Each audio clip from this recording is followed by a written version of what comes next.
I made 100K by ignoring popular producer advice, man. Here's what actually works. So I got y'all with a little list, some of the main things that I learned. Alright, so I made 100K as a producer by ignoring popular beat making advice. I'm saying if I knew from the start which advice was good to listen to and which advice was trash, bro, I would have hit that 100K way faster. So I'm saying, bro, even Metro Boomin agrees with what I'm about to tell you.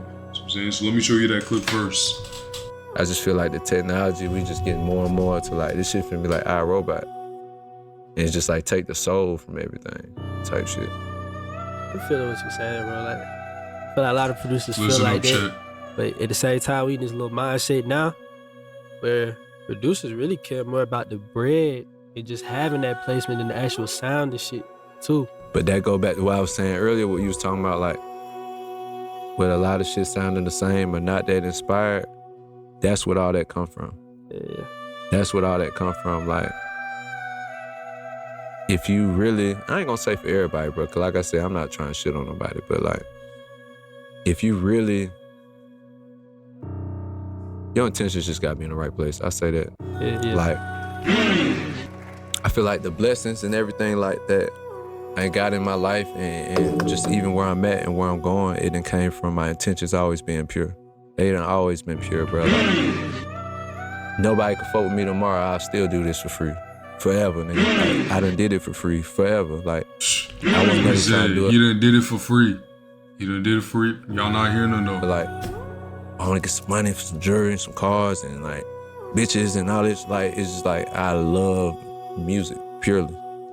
Like, with no other motive in mind. So it's like, when your heart really in it, like really in it, all them other things will just follow. That shit gonna come. But you trying to just chase and focus on them things. Mm-hmm. Yeah, I hear it in niggas' music. I ain't even just talking about producers, like artists. Like, I could hear it in niggas' music. Like your intentions, like, in another place. Mm-hmm. You know what I'm saying? That's why you getting other results. That's why this shit sounding another way, because like, your soul not in it. Like, music come from like soul. Like, before we had a computer, anything, before we had electricity. I'm gonna pause it right there. So let's talk about it, man. Let's talk about the main point from that I wanted y'all to get. See, even Metro knows the popular advice is backwards. Let me break down the 5 pieces of advice that's keeping y'all broke. So we're gonna start right here. Pure intentions over money chasing. So it goes pure intentions, which goes to opportunities, which goes to the money. So Metro said his intentions always been pure. He'd do it for free forever. So don't chase the money first. Chase relationships and value. So I'm saying, I didn't stress that before and I didn't say that shit before. Don't chase the money first. The money gonna come once you get in. Once you get in the right relationships, once you building up the right value, the money gonna come. You don't want to be chasing the money first. That's not gonna put you in the best situation for success on the long term in this shit. When your heart really in it, opportunities follow. That shit gonna show if your heart in it for real when it comes to like hard shit. Like having to post every single day. If your heart not really in it, you ain't finna be able to keep up with that. When it comes to building genuine connections with niggas, if your heart ain't really in it, more likely than not, you ain't finna be building genuine shit. Like real, raw, genuine shit. Money-focused producers sound different than passion-focused ones. Like Metro said, like at the end of the day, niggas can really hear that shit. Niggas can hear that shit in their music.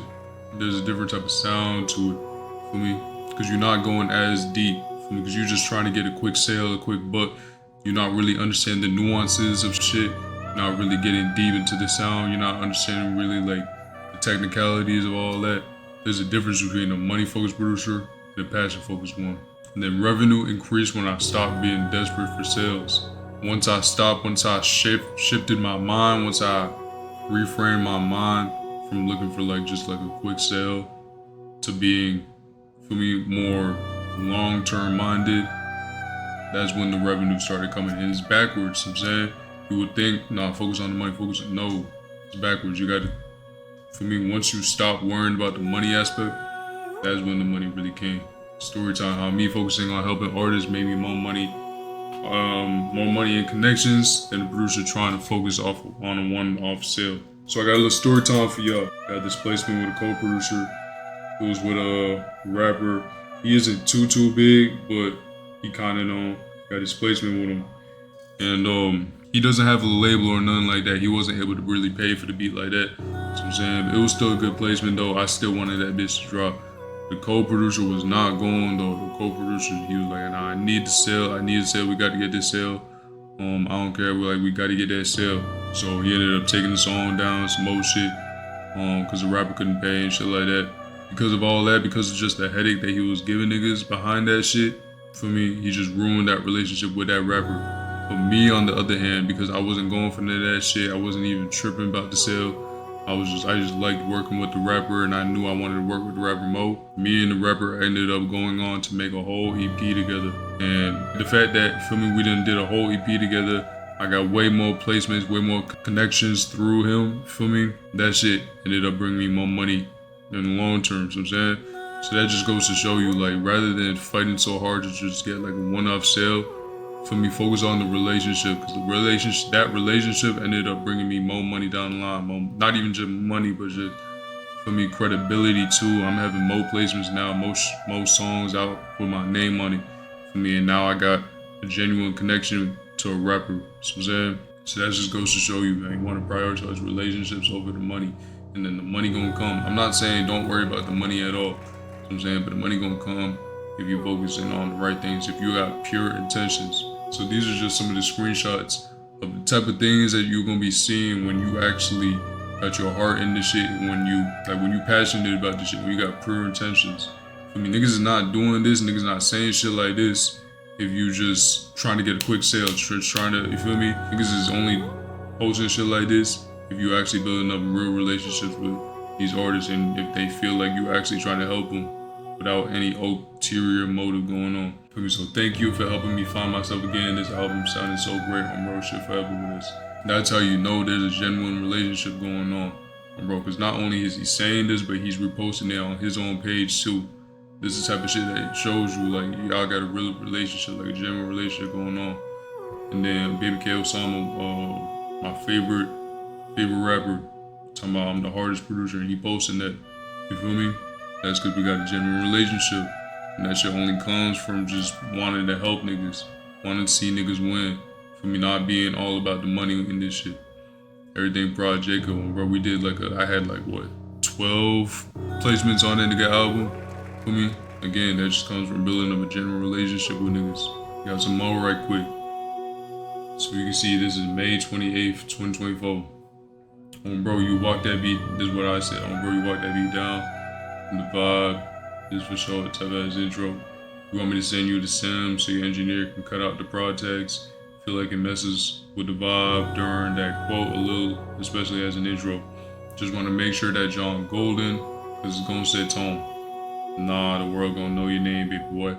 For me, like the fact that I'm even saying like, hey bro, I can take out the tag for you if you want. That just shows how genuine I am, cause I'm not so caught up on, for me, I'm not so caught up on, I gotta have my tag in there. I gotta get this sale. You feel me? No, the fact that I'm willing to just take my name, my tag off of my shit, like I'm literally suggesting that shit. Like how you can't get more genuine than that. From you just want a hard ass song. Like I'm just saying, I want that shit to be hard as hell, and I feel like the tag is kind of throwing it off. I feel free to take that shit off. He like, nah, the world gonna name your name. Feel me? Cause me and bro locked in. So he's. For me, the fact that he said that shit too, that shows that there's a genuine relationship going on. And there was some genuineness on both sides, you know what I'm saying? We just, both of us want to see each other win. You're only gonna get niggas that want to see you win if you really show other niggas that you want to see them win. That shit gonna come from a genuine place, pure intentions. And then over here, Chucky, keep going, bro, you the best producer. Again, niggas are not doing shit like that, saying shit like that, if you not genuine, if you just all about quick buck, you feel me? You're not building real relationships with these niggas if you don't got no pure intentions in this shit. So those are just some examples. Pure intentions mean nothing if you don't understand strategic positioning. You gotta have you some strategic positioning, so let's talk about it. Embrace competition, man. Don't avoid competition. Embrace the competition, don't avoid it. Most producers are told to find their own lane and avoid competing. Let me show you what Southside said about this. This shit when it's like, yeah, I went baby fed, so I don't baby feed my niggas at all. Bro, I don't baby feed my exclusive collective at all. If you in the collective right now, bro, you know I don't baby feed y'all niggas. I just dropped a post on these niggas' ass. I ain't gonna cap. You feel me? I just dropped a post in the community on their ass. You feel me? Like, just trying to get them to, you feel me? Like, overly lock in. Bro, I don't baby feed these niggas. And that's because I know how real this shit is. See, have it talking about, hey, yeah, bro, because I just dropped a log ass post, like, you feel me? Like, giving these niggas game and, like, getting on these niggas' ass a little bit. But that's because I care, though. I ain't finna baby feed these niggas. I know how possible it is to win in this shit. And I know how real and how, you feel me? Like, I know what it takes, and it's not as hard as niggas think. So I'm saying, it's just, the hardest part is that niggas just don't want it as bad as they want it, or as bad as they say they want it. That's besides the point, though. Like these niggas, I tell them all, I said this before, this shit is a fucking competition amongst me. Y'all let competition with Metro, y'all let competition with London. That's how I need to treat it. You feel me? If we all going back and forth, competition, we're gonna fill up all the top slots. That's what we is right now. Right. So I treat, and it's... That's the point of my collective, man. That's why the community aspect of that collective is so powerful. It's friendly competition, don't get it fucked up. Like, I be happy as fuck. Like, when I seen Metro numbers for the first week, I was in the house jumping on the couches like, nigga, $1.85, nigga, you going crazy. Like, you feel me? But it's I like to look at shit like that. Like, they keep the drive in us. Like, you feel me? I like to go in there and hear dope them making beats. Be like, that shit hard as fuck. I'm finna go in and try to make some shit harder than dope shit. You know what I'm saying? Like, I look at it like that. I bet. So competition equals elevation for everybody. Competition equals elevation for everybody. Competition pushes you to get better, not discourages you. It discourages some niggas though, but if I'm being real, and this shit might ruffle some feathers, this shit might hurt some niggas, but competition discourages you, you're not really cut out for this shit. You're not really built for this shit. And I ain't gonna bad, that shit kind of weak too. I mean, competition, you need to have the mindset that competition is pushing you. You know what I'm saying? You can still want niggas to win. Like he was just saying, you can still want niggas to win, but still be in competition on some shit. That's because you're trying to get better, you're trying to level up. When producers compete at a high level, everybody wins. Everybody wins. There's enough money out here for everybody. There's enough spots out here for everybody. Like, everybody can win. It's just not everyone's gonna win because not everybody wants it as bad as they say they do. Not everybody cut out for this shit. Don't run from other talented producers, man. Compete with them. Don't run from that shit. Compete with them. For me, that shit gonna make you better. That shit goes into the next point. Iron sharpens iron. For me, mentality versus comfort zone mentality. Don't want to have no comfort zone mentality. You don't want to avoid competition. That shit gonna keep you comfortable. You ain't gonna feel like you need to do any better. Don't want to have that comfort zone mentality. That shit's gonna be slowing producers down. That's what keeping producers stuck. Another story time for y'all right quick. So how competing with other producers made me better. B-Stars method. Bro, when I was coming up, right? And when I was coming up, I was still learning the Philly drill shit. The Philly drill sound in general was already new. Then I was new to the sound too.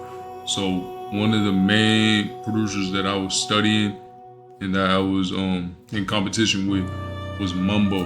So what I was doing, right? Every single time that nigga Mumbo dropped a beat on B-Stars, I had a notification for that bitch on my phone. And bro, every single time he dropped, I tap that bitch and I'm listening to that beat. Feel me? And I'm replaying the beat. You would have thought I was a rapper the way I was just listening to beats. You know what I'm saying? The way I was listening to other niggas' beats, you would have thought I was a rapper. And bro, but I had the notification on, and bro, I remember just listening to his beats all the time, feel me? And then I'd go to his YouTube, right? I'd go to the playlist, I'd put his playlist on shuffle, and I'm just listening to that shit while I'm doing the dishes or while I'm doing something else. Like, I'm really in the field just studying my competition, studying the other niggas in the Philly drill niche. And that's how I was able to get better. That's how I was able to level up real quick. So when I did start making like Chucky type beats, I would look up Chucky type beat on B-Stars, right? Refresh, and every single day I'm listening to the new beats that niggas is making on Chucky type beats. Bro, I remember, literally, nigga, I was so early to Chucky type beats.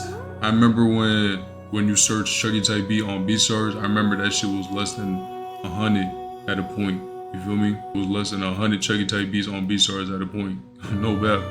Like, that's how early I was. That's how early we had locked in. But anyways, though, I remember every single day I'm refreshing that shit and I'm listening to all the new Chucky type beats that niggas was putting out. I mean, like, overly studying my competition. Bro, I'm listening to beats in the whip instead of listening to songs on some shit. Feel me? Like, that was really what I was on. Just overly studying my competition. I'm telling you, that shit made me 10 times better. 10 times better. I picked up so much game, so much notes for me, and I was able to help discover my own sound out of that. Avoiding competition keeps you comfortable, but it keeps you mediocre. Southside whole team gets better because they push each other. The competition only works if you understand this next principle though. So build systems over chasing inspiration. Inspiration versus systems. Let's talk about it. So the popular producer advice says wait for inspiration or only make beats when you feel like it. Most producers make beats randomly when they feel creative. They feel like they need to wait until they get a spark of creativity or until they get some inspiration. But that shit not gonna work in this industry. That shit not gonna work for you. You're not gonna go far with that mindset. So what I did was I built systems that work whether I'm inspired or not. Key thing, whether I'm inspired or not. Because inspiration is not always gonna hit. You need to be okay with that. You need to be able to accept that. You need to be able to work past that. Consistent output beats perfect moments. You don't want to be just out looking for the perfect moment. For me, the perfect moment, perfect inspiration, perfect emotions for this shit. No, you gotta push up past all of that. So the thing is, man, batch creation. Make 10 beats in one session instead of one beat when inspired. So I'm saying 10 beats in one session, that's kind of a big ass number. I ain't even going about 10 beats in one session. I'm not saying that that's something that I was doing consistently. What I can say I was doing consistently though was about 2 to 3 beats a day. Can't say that. I mean, but you don't want to just do one beat whenever you feel inspired though, whenever you feel like it. Not finna go far like that. Set schedules regardless of moves, you know what I'm saying? So for me, Sunday was my editing and uploading day. Not when I feel like it. That's really the theme here. Like just not working and doing shit whenever you feel like it. Templates and workflows that speed up the process. So I'm saying templates and workflows that speed up the process. So bro, I had a template for my YouTube visualizers to where for me I already chopped it up, I already added the filter, slowed it down, all of that. I already edited the whole visualizer, so it just became a template. All I had to do was just swap in and out the beat and I already have a video done. You feel me? That's all I had to do. You just set that shit up one time and then you good from then on. Then it speeds up your process. Inspiration is unreliable, but systems are predictable. Inspiration is gonna hit, feel me, whenever it hits. But you don't want to be able to rely on that. You don't want to rely on that because that shit unreliable. For me, what you can rely on are systems though. Have systems in place and stick to it. Stick to it. I'm not gonna say that burnout doesn't exist. I'm not gonna say you're not gonna have moments where you're tired and you just don't want to make beats. You can't make a beat like you got beat block or something. That shit gonna happen for me, but the thing for me, how I was able to deal with that shit, sure, alright, cool. I'll put the beats down for a little bit. But that doesn't mean I'm just sitting on the couch, just eating potato chips. For me, just watching bullshit. You feel me? Like, that's not what that meant. If I'm putting the beats down, best believe I'm still doing more work to get my business right. And I was just talking to my homeboy about this shit too. We were talking about burnout and shit like that. I was telling him, you feel me? Like, you can put the beats down for a little bit. What I was doing, so I'm saying, in that meantime was, I was doing shit like cleaning up my laptop so that way I'll have more space when I'm back in that mode. You feel me? When I'm out of that burnout, I'll do shit like cleaning my laptop up, organizing my files better, getting back to missed texts or missed emails that I got to get to, setting up a system better, like maybe setting up my emails better, finding a better email or some shit. Like just doing something that has to do with the back end work that doesn't have to actually do with making the beats. Like getting back to DMs that I missed and shit like that. Editing some vids for content. I mean, you don't always gotta be making the beats. For me, if you want to burn out or you got a beat block or something, it's cool to put the shit down, but you still want to be doing something to move the needle forward. So I'm saying, still want to be doing something to move the needle forward. I ain't gonna bap. I wasn't stepping away from beats unless I had enough beats already scheduled out to where I could step away for a little bit. That's how I was able to post every single day since December 1st, 2023. I haven't missed a single day.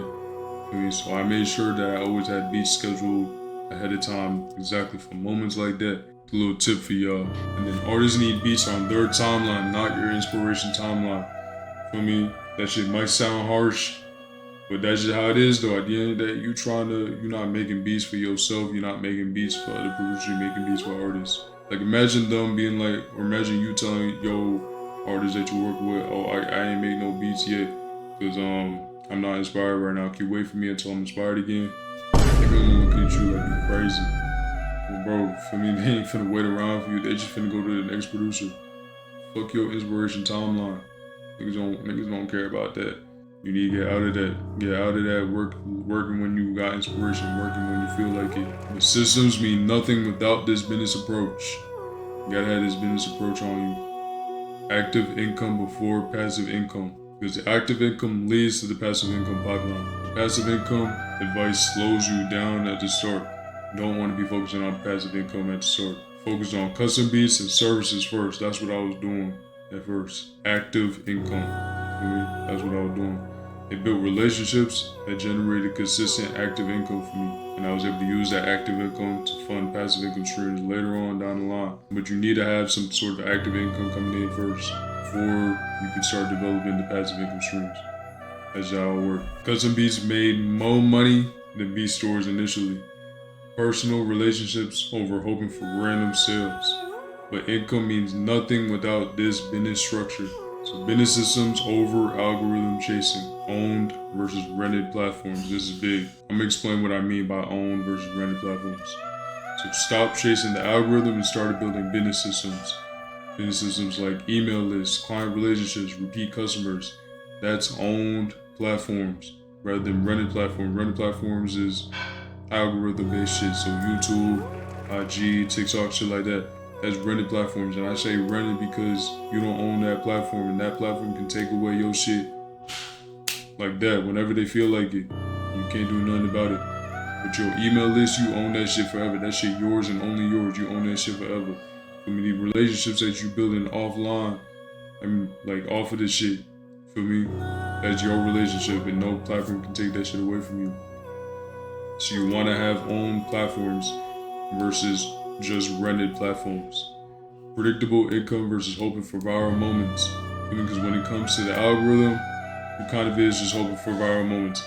Not necessarily hoping, because of course you can kind of repeat that shit.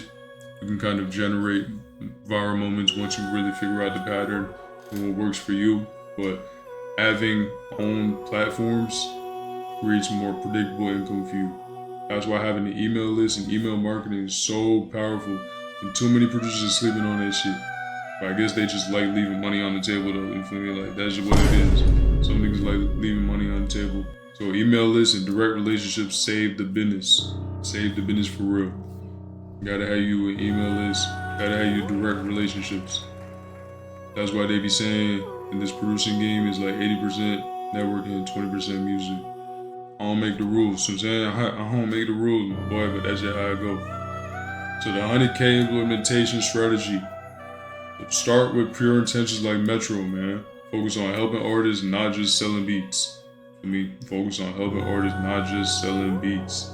Know that shit might ruffle some feathers. That shit gonna help you out in the long run. That shit gonna help you out in the long run. I done seen that shit with my own two eyes. I literally showed y'all not all the rappers, but some of the rappers that reposted me saying how I helped them with this, I helped them with that. Niggas not doing that if you're not genuine, if you're not focused on actually helping artists. And the fact that you helping artists, that shit helps you get more sales down the line. But if you focus on sales, yeah, sure, you might get a one-off sale, which that's it. You made one sale rather than building a real relationship and getting 5 sales off of that nigga, 5+. Embrace competition like Southside. Study top producers and push yourself to their level. We don't shy away from that shit. Don't even, you feel me? Like, nigga, you should be seeing what your competition is doing. Not because you're paranoid, not because you're worried about them, but you gotta be studying your competition. You gotta be seeing what they own. And you need to be not applying what they doing, but you just need to be learning it. Like I said, studying it, so that way you can level up your own self. You wanna be leveling yourself up. That's why they say, if you not a millionaire, but all you do is hang around millionaires, eventually you're gonna start rubbing off on their habits, and more likely than not, you're gonna be able to reach the millionaire status. So I'm saying, rather than if you hanging around a bunch of broke niggas, how do you expect to reach millionaire status? Don't get me wrong, it's possible, but how much harder do you think it is to reach millionaire status hanging around broke niggas than it is or hanging around rich ass, millionaire ass niggas? Build daily systems that work whether you're inspired or burnt out. Have your systems in place. That way, it's gonna make your workflow easier. And whether you're burnt out, that system is still in place. So that means that you still having beats going up. You already scheduled beats ahead of time. And then you can still work on shit on the back end too. Like I said, like DMing, getting back to artists on email, IG and shit like that. For me, you still got something to do, even if you burnt out. Even if you, for me, you gotta put the music down for a little bit. Focus on active income streams that build relationships first. Like I said, this producing game is like 80% networking, about 20% music. Relationships is everything in this shit. Make sure that you're building up good relationships. One of the reasons that I was able to get signed to the label that I got signed to is because they had talked to an A&R at a whole different label, right?